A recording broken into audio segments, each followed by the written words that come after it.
Bonjour à tous. La situation sur les feux de forêt en Côte d'Or s'améliore. Hier, les incendies ont mobilisé d'importants moyens de secours. À Nuits-Saint-Georges, le feu est désormais maîtrisé. Du côté de Montely, en revanche, les sapeurs-pompiers poursuivent leurs opérations d'extinction. Les forêts de Mercurey, elles, interdites d'accès jusqu'à la fin de l'été. Le risque d'incendie est trop important. Il est désormais interdit d'y stationner ou d'y accéder, même à pied, jusqu'à la fin du mois d'août. Des contrôles devraient être menés. La Côte d'Or et la Saône-et-Loire qui reste cet après-midi en risque sévère incendie. Il va encore faire très chaud aujourd'hui. 72 départements restent placés en vigilance orange.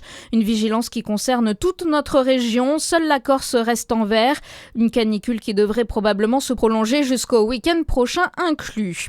600 personnes recherchées pour les vendanges dans le Jura. L'association Soelis, spécialisée dans le recrutement de saisonniers à Lons-le-Saunier, recherche 600 vendangeurs pour répondre aux besoins de différents vignobles jurassiens.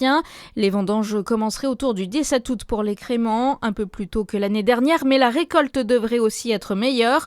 Aucun niveau de diplôme minimum n'est nécessaire. Les candidatures sont ouvertes à tous dès 16 ans. Un village itinérant consacré à la prévention des noyades s'installe aujourd'hui sur la plage d'Arc-sur-Tille. Avec le retour des fortes chaleurs et des vacances scolaires, les plages et les espaces de baignade de l'agglomération dijonnaise attirent de nombreux habitants.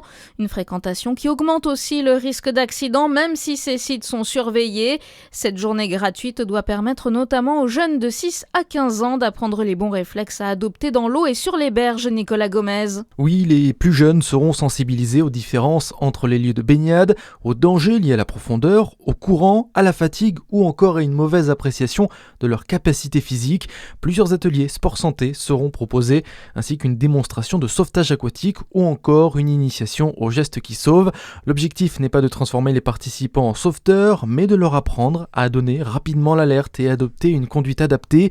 La prévention ne concerne pas uniquement les noyades. Des ateliers aborderont les dangers liés à une exposition prolongée au soleil, aux fortes chaleurs et à la déshydratation. Les participants sont invités à venir avec une tenue adaptée.